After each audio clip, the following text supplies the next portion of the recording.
미국의 기상학자인 로렌츠라고 하는 사람이 말한 나비 효과라는 이론이 있습니다.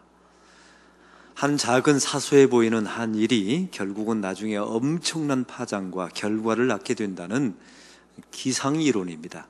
이 로렌츠가 말하기를 저 브라질에서 나비가 날갯짓을 한번 하면 이게 나중에 미국의 텍사스 지역에 엄청난 토네이도를 일으킬 수도 있다라는 이론이고, 이것을 학문적으로 실제적으로 증명하였습니다. 사랑하는 성도 여러분, 이런 나비 효과가 자연 기상과 또 우리 환경에만 있는 게 아니지 않습니까? 사람의 일상사 속에서도, 또한 우리 한국의 역사 속에서도 이런 나비 효과 같은 일들이 있습니다. 사소한 일에서 시작되었지만 그게 엄청난 파장을 일으키는 그런 역사적인 사건들이 있습니다. 그 한 예를 들면 1987년도 우리나라는 6월 민주항쟁이라고 하는 놀라운 우리나라 역사 가운데 민주주의의 역사를 새로 쓰는 일들이 일어났습니다. 1987년도 이 6월 항쟁이 일어나게 된 발단의 계기를 아십니까? 그것이 바로 박종철 씨, 서울대생이었던 박종철 씨의 고문치사 사건이 이 모든 원인의 발동이 된 겁니다. 그런데 이 박종철 씨 고문치사 사건이 드러나게 된 계기가 있었습니다. 그것은 바로 중앙일보 기자였던 신성호 씨가 검찰청 출입기자였답니다. 근데 그날따라 검찰청에 열심히 이제 출입하면서 기사거리가 있나 없나 살펴보았겠죠. 근데 검찰청 직원들이 갑자기 부산해지면서 경찰을 통해서 한 대학생이 죽은 것 아느냐? 바로 그 경찰에 의해서 죽은 쇼크사를 당한 사람이 서울대생이래. 이런 이야기가 퍼져나가게 된 것입니다. 그 검찰청 안에서 들은 이 신성호 씨가 이것을 그날 석간신문에 10cm짜리 가장 작은 문기로, 여러분 기사가 10cm짜리니까 얼마나 세로로 된 기사를 한 줄을 쓰게 됩니다. 경찰에서 조사받던 대학생 쇼크사.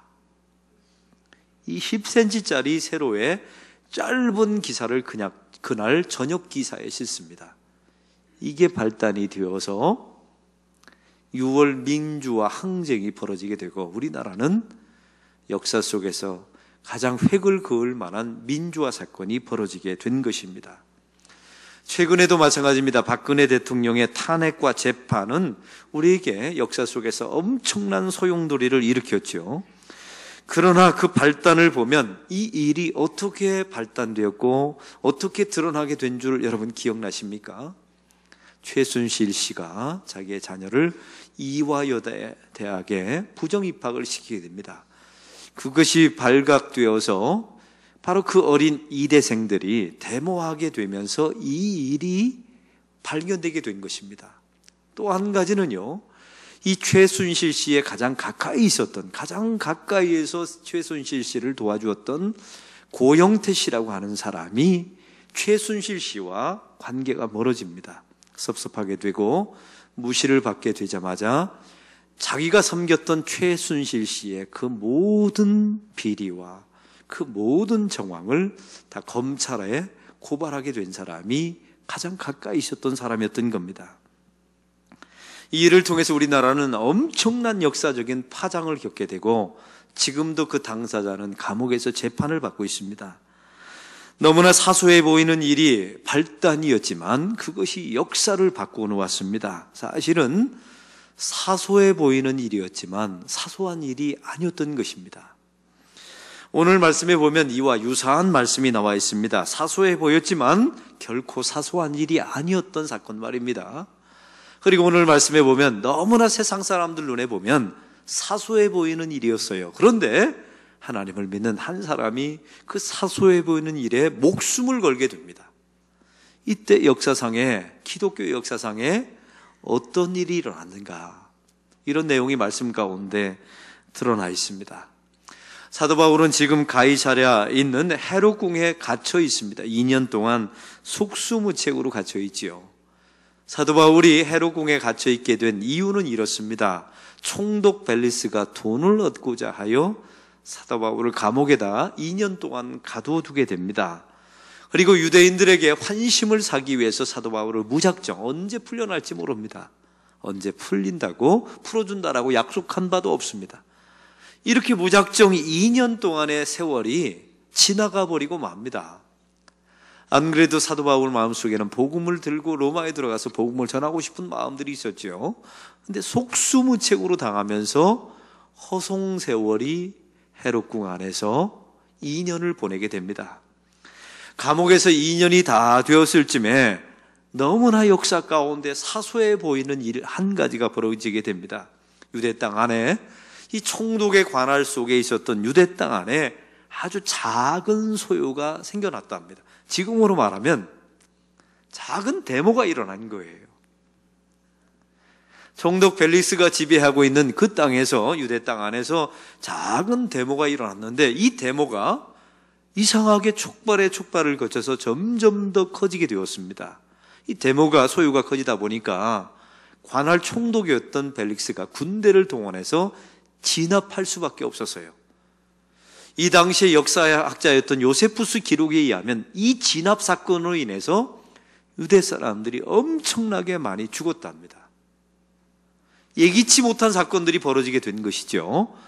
이 사건의 책임을 물어서 이 소식이 로마 황제에게 전달되고, 이 사건의 책임을 물어서 총독 벨릭스가 로마로 소환당하게 됩니다. 그리고 그 후임자로 오늘 성경에 베스도가 등장하는, 이 말씀에 등장하는 베스도가 후임 총독으로 부임하게 된 것입니다. 오늘 이 베스도는 새롭게 이 가이사라 지방의 총독으로 부임했습니다. 제일 먼저 시찰을 하게 되겠죠. 이제 내 관할이 어떤가 시찰하게 될 때 찾아간 곳이 바로 예루살렘 성이었습니다. 예루살렘에게 시민 총독 베스도가 부임하자마자 찾아갔습니다. 그랬더니 이 유대교 종교 지도자들이 와서 이 베스도 신임 총독에게 고소를 하는 겁니다. 그 고소의 대상은 사도 바울이었습니다.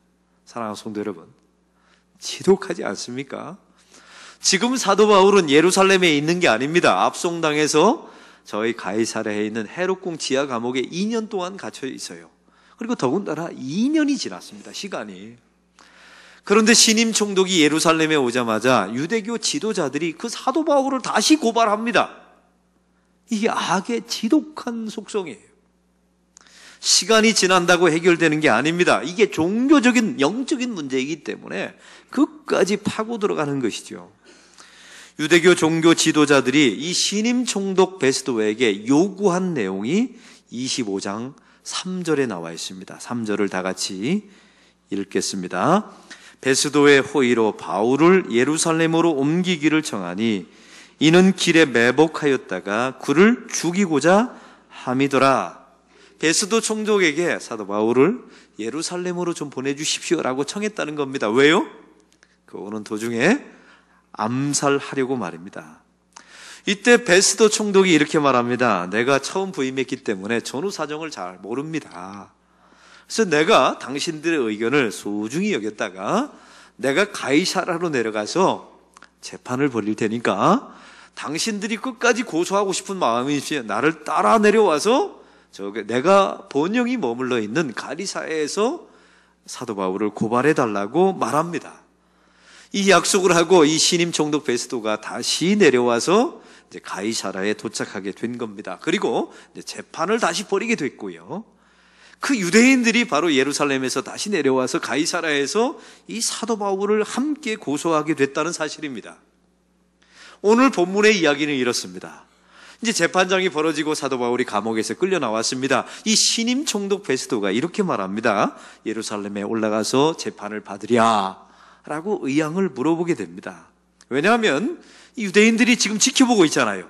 그래서 유대인들의 환심을 사기 위해서 이 말을 해버린 겁니다. 이때 사도 바울이 오늘 성경에 보니까 11절에 이렇게 답변을 합니다. 11절을 읽겠습니다. 만일 내가 불의를 행하며 무슨 죽을 죄를 지었으면 죽기를 사양하지 아니할 것이라. 만일 이 사람들이 나를 고발하는 것이 다 사실이 아니면 아무도 나를 그들에게 내줄 수 없나이다. 내가 가이사에게 상소하노라 한대. 이 말씀의 뜻은 이렇습니다. 나는 유대인들에게 잘못한 것이 없습니다. 나는 단지 내가 믿은 예수 그리스도의 부활과 십자가를 저들에게 전했을 뿐입니다 라고 말했다는 겁니다. 사랑하는 성도 여러분, 이때 사도 바울이 유명한 말을 합니다. 저들이 고소한 것이 사실이라면 내가 죽겠습니다. 이 말을 해버린 겁니다. 그러면 이 말씀에서 유대인들이 사도 바울을 뭘 고소했습니까? 사도 바울이 율법을 지키지 말라 했다. 이게 거짓말이었죠. 이게 사실이면 내가 죽겠다는 겁니다. 또한 유대인들의 고발은 무엇이었습니까?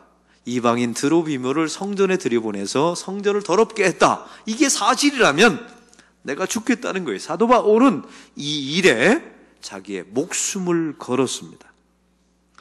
그런데 여기서 총독 베스도의 눈에는 이게 너무나 이상하게 보였다는 사실입니다. 왜요? 이 문제는 종교적인 문제이거든요. 이거 그냥 유대인 백성 안에서 벌어지는 이게 사소한 종교 논제, 사소한 문제로 보였다는 겁니다. 그런데 사도 바울이 무엇을 하고 있어요? 이 문제에 자기의 목숨을 걸고 있지 않습니까? 예수님의 죽으심과 부활을 증거하는 일에 자기의 목숨을 걸고 있어요. 그리고 유대인들은 그 사도 바울을 죽이려 들고 있단 말이죠. 이렇게 재판이 끝났습니다. 그리고 며칠이 지난 후에 마침 신임 총독 베스도가 부임했으니까 유대 땅 안에는 분봉왕이 있었습니다. 이게 이름이 오늘 성경의 후반부에 나와 있는 아그리빠 왕입니다. 이 아그리빠 왕은 유대인의 분봉왕으로서 유대 땅은 로마의 지배국이었어요. 그래 신임 총독이 왔으니까 아무리 왕이지만 그 자기를 지배하러 온 유대 총독에게 로마 총독에게 인사하러 문안하러 이 가이사랴에 오게 된 겁니다. 이 아그리빠 유대 왕과 신임 총독 베스도가 만나게 된 것이죠. 바로 이때 총독 베스도가 아그리빠 유대 왕에게 이런 상담을 합니다. 왕이요, 내 감옥에 2년째 사도 바울이라고 하는 사람이 갇혀 있습니다.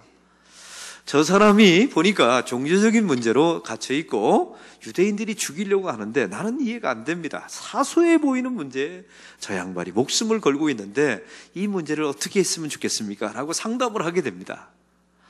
이때 아그리빠 왕이 그러면 내 앞에 사도 바울을 끌고 와서 함께 신문하자 이렇게 말하게 된 거예요. 그래서 저 지하 감옥에 있었던 사도 바울이 끌려와서 지금 가이사랴의 법정 안에 서게 된 겁니다. 이때 아그리빠 왕이 온갖 치장을 하고 이제 왕으로서 지켜보고 있고 옆에는 총독 베스도가 함께하고 있는 겁니다. 이때 사도 바울이 그 앞에서 이런 간증을 하게 됩니다. 오늘 그 후반부에 쭉 보니까 나는 정통 유대인입니다. 예수 믿는 사람을 잡아 죽이던 사람이었습니다. 다마스커스로 예수 믿는 사람을 잡아 죽이려고 가다가 강력한 빛 가운데 내가 핍박했던 예수님을 만났습니다. 내가 그분 때문에 내가 거듭났고 하나님의 백성이 되었습니다. 이 말을 간증하게 된 거예요. 그 다음 말이 중요합니다. 내가 이방 땅에 돌아다니면서 이방 사람들에게 예수님을 전했더니 그들이 회개하고 구원받았으며 하나님의 자녀가 되었고 그들도 성령을 받았습니다. 이 말을 해버린 거예요.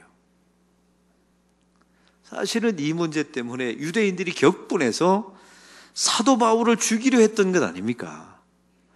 이 이야기를 쭉 듣고 보니까 이 총독 베스도와 유대왕 아그리빠가 듣고 보니까 이건 너무나 종교적인 문제이고 죽일 만한 일이 아니에요. 다시 말하면 이건 너무나 사소해 보였던 일이었던 겁니다. 그래서 결론을 이렇게 내립니다. 사도 바울은 무죄다 라고 판결을 내립니다. 그런데 놀라운 것은 이 사도 바울을 무죄다라고 하면 방면해야 되지 않습니까? 방면할 수가 없었습니다. 왜냐하면 사도 바울은 이미 이 재판장에서 11절에 내가 가이사에게 상소하노라 라고 말해버렸기 때문입니다. 사랑하는 성도 여러분, 이 당시의 법 안에는, 로마법 안에는 이런 이야기가 있었어요. 내가 로마 사람입니다. 나를 가이사에게 황제에게 상소하고 황제 재판을 받게 해달라고 말하면 이 자리에서 아무리 무죄를 받아도 방면할 수가 없어요. 이 사건을 기각할 수도 없고 계속 가둬줄 수도 없습니다. 그냥 어디로 보내야 합니까? 황제가 있는 로마로 사도 바울을 보낼 수밖에 없었던 겁니다. 왜냐하면 이게 황제의 권위를 지켜내기 위한 것이었어요.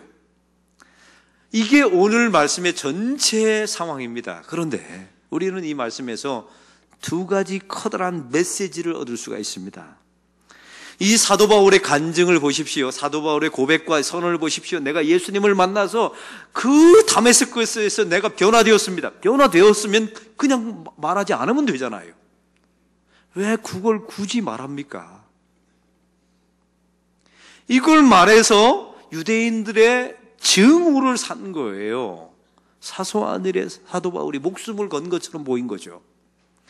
이방 사람들에게 복음을 전했습니다. 그들이 복음을 받아들이고 회개했습니다. 저들도 하나님의 백성이 되었습니다. 됐으면 됐잖아요. 그 이야기를 왜 유대인 앞에서 합니까? 사도 바울은 이거 하면 죽을 줄 알았어요. 이 총독 베스도와 아그리빠 왕이 볼 때 이건 사소한 일인데 사도 바울이 여기다 목숨을 걸고 있거든요. 사랑하는 성도 여러분, 성도라는 것은 무엇입니까? 세상 사람들의 눈에 보기에 사소해 보이는 일들이 있어요. 그 일에 목숨을 거는 존재가 성도입니다. 사도 바울은 그랬다는 겁니다. 이것을 지켜보는 이 총독 베스도와 유대왕 아그리빠는 이게 이해가 안 되는 겁니다. 아무리 봐도 이거는 사소해 보이는 일인데, 이건 종교적인 문제인데 사도 바울이 목숨을 걸고 있지 않습니까? 저와 여러분이 예수 믿는 것도 마찬가지입니다. 여러분 주일이면 이렇게 목숨을 걸고 예배드리는 여러분 우리 가운데 있어요. 어떤 분은 주일날 자기 마음대로 하는 분도 있지만 이 자리에 제가 알고 있거든요. 목숨을 걸고 주일 예배는 어떤 외국에 가지 않은 한 어떤 일이 있어도 내 평생에 죽지 않은 한 이 예배를 드리겠다라고 이 자리에 나오는 분들이 있어요. 세상 사람들이 보면 어이없어 보입니다. 아주 사소해 보이죠. 여러분 예수 믿는 사람들 가운데 목숨을 걸고 새벽 기도를 드리는 분이 있어요. 죽어도 새벽 기도 와서 죽겠다. 이런 분들이 있어요. 세상 사람들이 바라볼 때 이건 사소해 보이는 종교적인 문제인데 그 문제에 목숨을 거는 존재가 있어요. 그게 성도랍니다. 성도는 나에게 주어진 위대한 일을 하고 역사를 바꾸겠다 이렇게 말하는 사람이 아니라는 겁니다. 세상 사람들이 바라볼 때 너무나 사소해 보이고 너무나 작은 일처럼 보이는 일에 목숨을 걸고 살아가는 존재, 그게 성도입니다. 세상 사람들은 책에도 나와 있죠. 사소한 일에 목숨을 걸지 말라 이렇게 말하죠. 저는 생각이 다릅니다.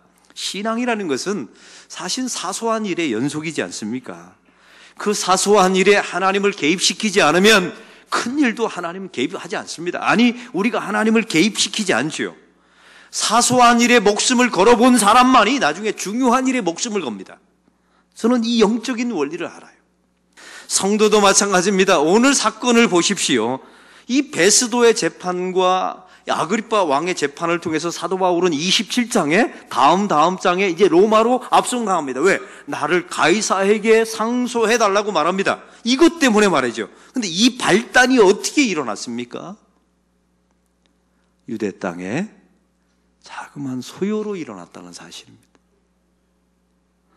그 유대 땅에 총독 벨리스가 있었을 때 작은 소요가 점점 커지고 진압하게 되고 수많은 인명살상이 일어나게 되고 이 책임을 물어서 현직 벨릭스가 소환을 당하게 되고 대신 신임 총독 베스도가 오게 되고 베스도가 예루살렘에 가서 유대인들의 고발을 받고 돌아와서 재판을 벌여서 내가 사도 바울이 내가 황제에게 상소하노라 이 말 때문에 사도 바울이 결국 로마로 가는 길이 열렸다는 사실입니다.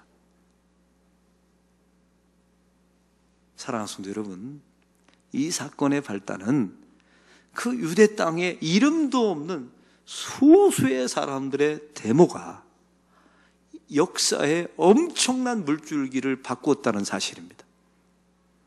그 작은 소요, 우연일까요? 하나님의 섭리일까요?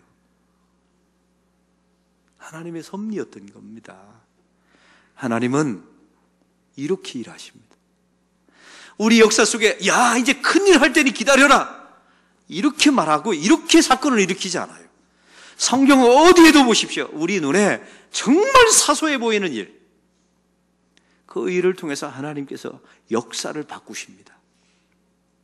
하나님도 이렇게 일하신다면 성도도 마찬가지입니다. 이 시대를 사는 성도들은 자기 일상 속에 다가오는 수많은 사소해 보이는 일, 세상 사람들이 말할 때 야, 그건 사소한 일에 왜 목숨을 거느냐, 이렇게 말하는 일에 성도는 목숨을 걸어야 돼요. 나는 이거 하다 죽어도 좋다. 이제 묻습니다. 그런 일이 있나요? 왜 똑같은 예수를 믿는데 어떤 사람은 있는데 왜 여러분 없으십니까? 그래서 하나님의 역사에 바뀌는 역사가 일어나지 않을 수도 있다는 사실입니다. 오늘 말씀에 큰 두 번째 메시지가 있습니다. 사도 바울은 내가 가이사에게 상소하노라라고 말합니다. 한번 따라해 봅시다. 내가 가이사에게 상소하노라. 이 상소라는 단어를 주목해 볼 필요가 있습니다. 헬라어로 에피칼로이마라고 하는 단어인데, 이 말은 본래 법정 용어였어요. 내가 윗사람에게 나는 억울하니까 다시 한번 상고한다라는 의미입니다. 그런데 이 말은 이 당시에 로마에서는 다른 언어로 쓰여 있어요. 에피칼로이마라고 하는 단어는 엄청난 군대가 엄청난 전쟁을 치를 때 출정하는 출정식에 사용하는 단어였습니다. 사도 바울은 바로 이런 의미를, 에피칼로이마, 이 말의 뜻은 이제 나는 가이사에게, 로마에게 출정하노라, 이 말의 의미를 담고 있었던 겁니다. 지금 사도 바울은 저 헤롯궁 안에서 갇혀있는 한 일개 죄수입니다. 너무 연약한 죄수이죠. 그런데 사도 바울이 그 법정 안에서 담대히 이렇게 말합니다. 내가 로마에 이제 출정하리라. 그 후에 어떤 일이 벌어졌습니까? 사도 바울이 27장에 로마로 압송당한 그 사건 이후에 400년 후에 로마는 콘스탄티누스 대제에 의해서 기독교 국가가 됩니다. 국교가 기독교가 돼요. 놀라지도 않으시네요. 이게 사소해 보이는 사건이었지만, 한 죄수의 압송이었지만 아니요, 이게 역사를 바꾸는 놀라운 출정식이었던 겁니다. 2000년이 지난 지금 어떻게 됐습니까? 전 세계가 다 복음을 들을 수 있는 세상이 되었습니다. 그 발단이, 그 사소한 발단이 나를 가이사에게 상소하노라, 여기서 시작되었다는 사실입니다. 만약에 사도 바울이 상소하지 않았더라면 어떤 일이 벌어졌을까요? 방면되었겠죠. 무죄라고. 그러면 살해당했을 겁니다. 사랑하는 성도 여러분, 이 사건을 통해서 보십시오. 이 사도 바울이 로마까지 갈 수 있는 그 길이 열린 것은 이 유대 땅 안에 자그마한 소유가 있었어요. 만약 이 소유가 없었더라면 사도 바울은 그냥 그 자리에서 계속 갇혀 있었을 겁니다. 이 작은 소유가 정권을 바꾸었고, 이 정권이 바뀐 상태에서 사도 바울이 나를 가이사에게 상소하노라, 나는 위대한 하나님의 출정식을 선언하게 될 때 역사를 바꾸게 된 것입니다. 하나님은 이렇게 일하시는 분이십니다. 그래서 오늘 말씀을 통하여 세상 사람들이 이건 사소해 보인다 아무리 말해도 그런 일 한 가지를 정하셔서 성도는 목숨을 거셔야 합니다. 그러면 하나님께서 여러분의 길을 열어주시고, 하나님께서 나중에 시간이 많이 지난 후에 로마의 역사를 바꾸고 인류의 역사를 바꾸는 이런 역사가 바뀌는 놀라운 물꼬가 터질 줄로 믿습니다. 여러분의 일상에 세상 사람들이 말하는 신앙의 행동 가운데 사소해 보인다, 이 일을 하나 정하시고 2018년도에는 거기다 목숨을 걸어보세요. 교사를 하는 일에, 성가대를 하는 일에, 새벽기도를 드리는 일에, 수요 예배를 참여하는 일에, 또 여러분이 누군가를 위해서 중보기도 하는 일에, 기도 부탁하는 일에 한번 습관을 들여보시고 목숨을 걸어보세요. 하나님께서 일하실 줄로 믿습니다.